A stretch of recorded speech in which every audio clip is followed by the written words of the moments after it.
సినిమాల ప్రభావం general audience మీద ఎంతుందో తెలియదు కానీ దొంగల మీద మాత్రం గట్టిగా ఉంది. ఎవరూ లేని ఇంట్లోనో లేక నైట్ టైమో దొంగతనం చేసే రోజులు పోయాయి. స్టైల్ గా గన్ను పట్టుకుని వస్తున్నారు. బ్యాంకు మీదనో ఏటీఎం దగ్గర అటాక్ చేస్తున్నారు.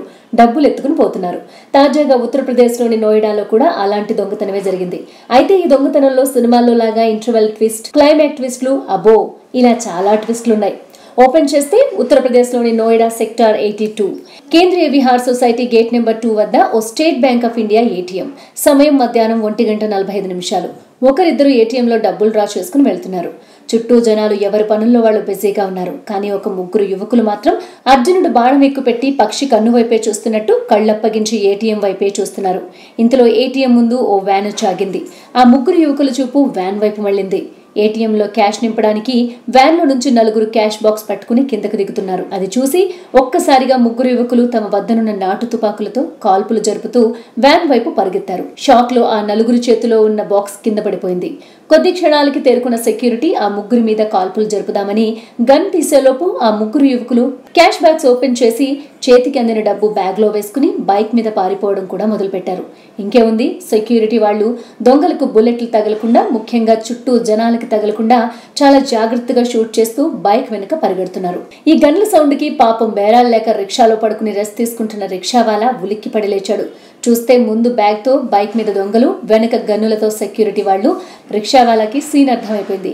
రిక్షావాలాలో చిరంజీవి స్టైల్లో దొంగల బైక్ కి అడ్డంగా నిల్చున్నాడు. వాళ్ళేమన్నా మామూలు మనుషులా అడ్డంగా నిల్చుంటే హార్న్ కొట్టడానికి? వాళ్ళ దగ్గరున్న నాటు తుపాకీ చూపించారు. అంతే, రిక్షావాలా ఆటోమేటిక్ గా సైడ్ ఇచ్చాడు. కానీ సెక్యూరిటీ వాళ్ళ పరిస్థితి అలా కాదు కదా.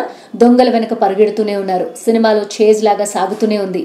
ఈ గ్యాప్ లో ఒకతను పోలీసులకు ఫోన్ చేసి విషయం చెప్పాడు. సినిమాల్లో లాగా లేట్ గా కాకుండా వాళ్ళు కూడా స్టేషన్ నుండి వెంటనే స్టార్ట్ అయ్యారు. మరోవైపు చేజ్ సాగుతూనే ఉంది. దొంగలు కంగారుగా వెళ్లి ఎదురుగా వస్తున్న కారుని గుద్దారు. వాళ్ళు కింద పడ్డారు. వాళ్ళ చేతిలో ఉన్న బ్యాగ్ పైకి ఎగిరింది. దొంగతనం చేసే కంగారులో బ్యాగ్ జిప్ సరిగా పెట్టలేదనుకుంటా. ఆ బ్యాగ్ కంటే ఆ బ్యాగ్ లో ఉన్న 500 నోట్లు ఎక్కువ ఎత్తు ఎగిరాయి. చుట్టూ పడిపోయాయి. సెక్యూరిటీ వాళ్ళ దొంగల్ని పట్టుకునే పనిలో ఉంటే చుట్టూ జనాలు కింద కుప్పలు తెప్పలుగా పడ్డ డబ్బులు ఏరుకునే పనిలో పడ్డారు. ఇంతలో ఆ జనంలో నుంచి ఓ చిన్న పిల్లోడొచ్చి వాడి బుడ్డి చేతులతో 2 డబ్బుల కట్టలు పట్టుకుని పరిగెత్తాడు. ఇంతలో అక్కడికి పోలీసులు కూడా ఎంట్రీ ఇచ్చారు. ఇంకే ఉంది, జనాలు దొరికినంత డబ్బులతో సైడ్ అయిపోయారు. పోలీసులు దొంగల్ని పట్టుకుని బ్యాగ్ లో మిగిలిన డబ్బుని, పక్కన పడున్న కొంత డబ్బుని సీజ్ చేశారు. తీరిగ్గా లెక్కలు చూస్తే అసలు ట్విస్ట్ తర్వాత తెలిసింది. దొంగలు క్యాష్ బాక్స్ నుంచి 40 లక్షలు కొట్టేస్తే బైక్, కార్ యాక్సిడెంట్ పుణ్యమా అని అందులో 20 లక్షలు చుట్టూ జనాలు తీసుకెళ్లిపోయారట. దొంగలు బ్యాంక్ సొమ్మును కొట్టేయడానికి ప్రయత్నించి జైలుకి వెళ్లారు. జనాలు అప్పరంగా రోడ్డు మీద నోట్లు పడ్డాయిగా అని తీసుకుని పరిగెత్తారు. అదన్నమాట కథ.